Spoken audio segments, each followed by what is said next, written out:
কুঞ্জুস অত্যাচারী শাশুড়ি এবং বৌমা। কমলা ছিল খুবই কুঞ্জুস এবং অত্যাচারী একজন শাশুড়ি। কমলা তার বৌমা রেখার ওপরে এত অত্যাচার করত যে আশেপাশের প্রতিবেশীরাও রেখার ওপরে দয়া দেখাতো। কিন্তু শাশুড়ি মা কমলার মধ্যে কোনো দয়া মায়া হামদর্দি বলে কোনো কিছুই ছিল না। আরে কমলা, দেখ না বেচারির অবস্থাটা কত খারাপ হয়ে গেছে। এখন না হয় কিছুদিন ওকে দিয়ে আর কাজ করাওনি, ওকে একটু বিশ্রাম নিতে দাও। ও আচ্ছা, তার মানে তুমি এখন আমাকে জ্ঞান দিতে এসেছো, তাই তো? তুমি এখান থেকে যাও তো, যাও তোমার মাতাল স্বামীটাকে গিয়ে সামলাও। আমি কি করব না করব সেটা আমার ব্যাপার, তোমাকে দেখতে হবে না।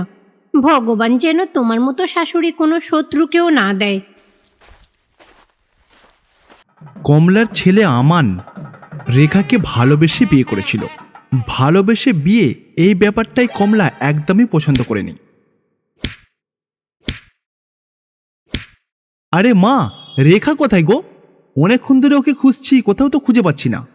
বাবা, আমি কি করে জানবো তোর বউ কোথায় আছে? এখন কি আমার এই কাজ রয়েছে নাকি যে ও কোথায় আছে না আছে এইদিকে খোঁজ রাখবো? আমারও তো সময় নেই। আরে মা, তুমি এরকম কেন বলো তো? তোমাকে যখন কোনো কিছু জিজ্ঞাসা করি এমনভাবে ঘুরিয়ে উত্তর দাও কেন? যখন আমি বলি আম তুমি বলো জাম, যখন আমি বলি জাম তুমি বলো আম। মনে হচ্ছে আমি পাগল যে রেখার ব্যাপারেতে তোমাকে জিজ্ঞাসা করছি। ও, তোর মাথায় যদি এতই বুদ্ধি থাকে তাহলে আমাকে জিজ্ঞাসা করতে এলি কেন? যা, গিয়ে তোর ফুলকুমারীকে তুই নিজে খুঁজে নে। কমলা রেখাকে কুয়ো থেকে জল আনতে পাঠিয়েছিল, কিন্তু সে তার ছেলে আমানকে জেনে শুনেই কিছু বলল না। কিছুক্ষণ পরে রেখা কুয়ো থেকে জল নিয়ে বাড়ি ফিরল। আরে রেখা, তুমি কোথায় চলে গেছিলে গো? তোমাকে আমি কখন দিয়ে খুঁজছি, কোথায় ছিলে? আরে আমি তো কুয়ো থেকে জল আনতে গেছিলাম। বলো, কেন খুঁজছিলে? আজকে সন্ধ্যাবেলায় তোমাকে আমার সাথে যেতে হবে, বুঝেছ? আচ্ছা রেখা, তুমি কি দেখেছো তোমার শাড়ির অবস্থাটা কি হয়েছে? এইদিকে ছিঁড়া ওইদিকে ছিঁড়া। সেই জন্য ভাবছিলাম একটা তোমাকে নতুন শাড়ি কিনে দেব। কমলা তখনই আড়াল থেকে সব কিছু শুনল। নতুন শাড়ির কথা শুনেই তো তার কান তো খাড়া হয়ে গেল। কি নতুন শাড়ি? না না, এখন ফালতু অত টাকা নষ্ট করতে হবে না। আমার কিছু পুরনো ছেঁড়া শাড়ি রয়েছে, ওইগুলো পরেই কাটাক। তোকে এখন অত ফালতু টাকা নষ্ট করতে হবে না। মা, তুমি সর্বদা রেখার সাথে এইরকম কেন করে বলো তো? রেখার সাথে তোমার যে এত কিসের দুশ্মনী আমি তো কিছুই বুঝতে পারি না। আরে তুমি মায়ের সাথে তর্ক করছো কেন? আমান খুবই রেগে গেল, সে রেগে ওখান থেকে চলে গেল। থাক থাক, আমার ছেলের সামনে আর অত নাটক করতে হবে না। বন্ধ করো তোমার এইসব নাটক। আর হ্যাঁ, তোমাকে যে 3 মটকা জল আনতে দিয়েছিলাম, 2টো তো এনেছো, আর একটা গেল কোথায়? সেটা কি নিজের বাপের বাড়িতে দিয়ে এলে নাকি? কোথায় গেল আর একটা মটকা? মা, একটা তো কুয়োর কাছে রাখা রয়েছে, আমি যাচ্ছি আনতে। কখনো তো পুরো কাজটা ভালো করে করতে পারো না, কিছু না কিছু বাকি রেখে দাও। এখন যখন যাচ্ছ তুমি, তাহলে এই আরেকটা মটকা নিয়ে যাও, আর একটু জল নিয়ে চলে আসবে। যাও। এই রকমই রেখা সকাল থেকে সন্ধ্যা পর্যন্ত কাজ করত। কমলা জেনে শুনে মানে শুধু শুধু রেখাকে দিয়ে বেকার বেকার খাটাতো, যেটার কোনো মানেই হয় না। তাড়াতাড়ি গিয়ে সমস্ত বাসনপত্রগুলো বার করে রাখি, কুয়ো থেকে জল নিয়ে এলে বলবো এগুলো ধুয়ে দিতে। রেখা যখনই কুয়ো থেকে জল নিয়ে চলে এলো তখনই কমলা সমস্ত এঁঠো থালা বাসনগুলোকে বার করে দিল। শোনো, এবারে এই কাজে লেগে পড়ো, এই থালা বাসনগুলোকে ভালো করে ধুয়ে দাও। ঠিক আছে মা। আর হ্যাঁ, বাসনগুলো মাজার পরে জামা কাপড়গুলো ধুয়ে দিও। কিছুক্ষণ পরে আমান এলো। আমান এসে দেখলো তখনও রেখা থালা বাসন মাজছে। আরে রেখা, তুমি এখনো থালা বাসন মাজছো? তুমি কত কাজ করবে? কোথায় কাজ করছে? সেই থেকে তো বসেই ছিল, এই তো এক্ষুনি কাজ করতে বসলো। আমান চলে গেল। কিছু ঘন্টা পরে আমান আবার বাড়ি ফিরে এসে দেখল যে রেখা কাপড় কাচছে। আরে মা, তুমি কি বলো তো? তুমি কি ভুলে গেছো রেখা একজন মানুষ, কোনো মেশিন না।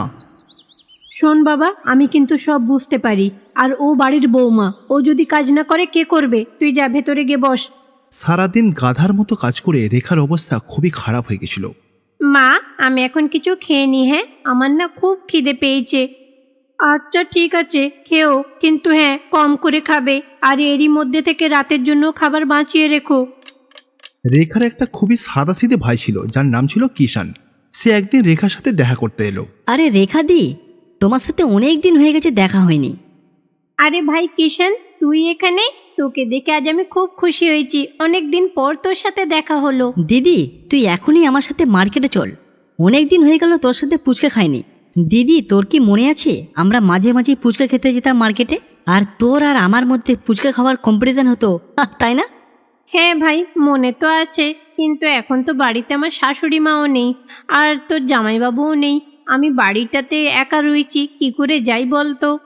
আরে দিদি বুঝতে পারছিস না, বেশিক্ষণ লাগবে না, চ। ঠিক আছে, মা তো একটু পরে চলেই আসবে, তাহলে চল যাই। রেখা তার ভাই কিষানের সাথে মার্কেটে গেল ফুচকা খেতে। ফুচকা খেয়ে তারা দুজন ভাই বোন আবার বাড়ির দিকে রওনা দিল। তখনই রাস্তাতে তার শাশুড়ি মায়ের সাথে দেখা হলো। সে তখন রেখাকে কিষানের সাথে দেখে ফেললো। এই ছেলেটা কে রেখা? আর তুমি ওর সাথে ঘুরছো কেন? কোথায় গেছিলে? তুমি ঘরে চলো, তোমাকে মজা দেখাচ্ছি। কিষান তখন তার বাড়িতে চলে গেল, আর রেখাও তার বাড়িতে চলে গেল। ছি বৌমা, তুমি তো আজকে দেখছি সমস্ত সীমা পার করে দিলে। তুমি একটা অচেনা ছেলের সাথে গ্রামে ঘুরে বেড়াচ্ছ। গ্রামবাসীরা দেখলে কি ভাববে?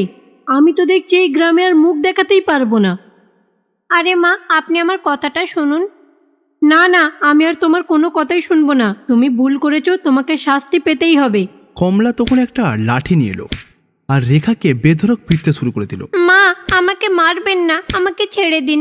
আপনি একবার আমার কথাটা শুনুন। তখনই আমার বাড়ি ফিরল। এইসব দেখে তো সে অবাক হয়ে গেল। আরে মা, এটা তুমি কি করছো? দাও বলছি, লাঠিটা দাও, আমাকে দাও। এমন কি ঘটনা ঘটেছে যে তুমি লাঠি দিয়ে ওকে মারছো? হ্যাঁ, না না, আমি কোনো ভুল কাজ করিনি। আমার কথাটা শুনুন। আমি কোনো অচেনা ছেলের সাথে ঘুরে বেড়াইনি। ও তো আমার কাকার ছেলে ছিল। ওর নাম হলো কিষান। ও তো আমার বাড়িতে এসেছিল, আমাকে বললো চল না দিদি ফুচকা খেতে, তাই আমি ওর সাথে চলে গেলাম। ও আচ্ছা, তার মানে আমার শালাবাবু কিষান এসেছিল। মা, তোমার তো আগে উচিত ছিল পুরো কথাটা ভালো করে শোনার। আজকে কিন্তু তুমি রেখার সাথে খুবই বাজে ব্যবহার করেছো। কমলা তখন কিছুই শুনল না, সে তার নিজের রুমেতে চলে গেল। কমলা, আমাকে ক্ষমা করে দাও। আমার কি মনে হয় জানো, যে তোমাকে বিয়ে করে আমি তোমার জীবনটাকে নরক বানিয়ে দিয়েছি। সমস্ত ভুল আমার, বুঝেছো? একদিন রেখা কুয়ো থেকে জল আনতে গেল। সেই দিন আমানও তখন কাজের সূত্রে বাইরে ছিল। শুধুমাত্র কমলাই বাড়িতে ছিল, আর বাড়ির বাইরে একটা জায়গাতে আগুন জ্বলছিল। আগুনটা কমলাই জ্বালিয়েছিল ঠান্ডার কারণে। কমলা আগুনটাকে নিভিয়েছিল তো ঠিকই, কিন্তু সম্পূর্ণরূপে আগুনটা নিভেনি। আগুনের কিছু ফুলকি শুকনো ঘাসের ওপরে গিয়ে পড়ে। ঘাসের গাদা থেকে সঙ্গে সঙ্গে গোটা ঘরে আগুন লেগে যায়। আরে বাঁচাও, কেউ আমাকে বাঁচাও, আগুন লেগে গেছে, আমি মারা যাব, আমাকে তাড়াতাড়ি কেউ বাঁচাও। চেঁচামেচির আওয়াজ শুনে সেখানে ভিড় জমে গেল, কিন্তু কোনো গ্রামের লোকেরাই তাকে ভেতরে গিয়ে বাঁচানোর সাহস পেল না। আরে এখানে এত ভিড় কিসের? হে ভগবান, ভিতরে তো আগুন লেগে গেছে, আর ভিতরে তো মা রয়েছে, ওনাকে কেউ বাঁচাও। রেখা, মা আপনি কোথায়, মা আপনি কোথায়, এই কথা বলে বলে বাড়ির ভেতর ঢুকে গেল। মা, ও মা, আপনি কোথায়? আপনি এদিকে আসুন, আমি আপনাকে বাইরে নিয়ে যাব, আপনি এদিকে আসুন। রেখা কোনো রকমে কমলাকে বাঁচিয়ে অনেক কষ্টে সৃষ্টে বাইরে এলো। তখন সমস্ত গ্রামের লোকেরা জল দিয়ে আগুনটাকে নেভানোর চেষ্টা করতে লাগলো। কিছুক্ষণ পরে আগুন সম্পূর্ণ নিভে গেছিল। আরে রেখা মা, তুমি ঠিক আছো তো? তুমি আমায় ক্ষমা করে দাও। আমি তোমার উপরে কত অত্যাচার করেছি, তা সত্ত্বেও তুমি আজ নিজের প্রাণের চিন্তা না করে আমাকে বাঁচালে। আমি এতদিন যা ভুল করেছি তার জন্য আমার অনেক আফসোস হচ্ছে। তুমি আমায় ক্ষমা করে দাও মা, আমি আর এমন কাজ করব না। মা, কাঁদবেন না, আপনার খেয়াল রাখা তো আমার কর্তব্য। দুজন গলা জড়িয়ে হাউ হাউ করে কাঁদতে লাগলো। সেই দিনের পর থেকে দুজনের মধ্যে সবকিছু ঠিক হয়ে গেল।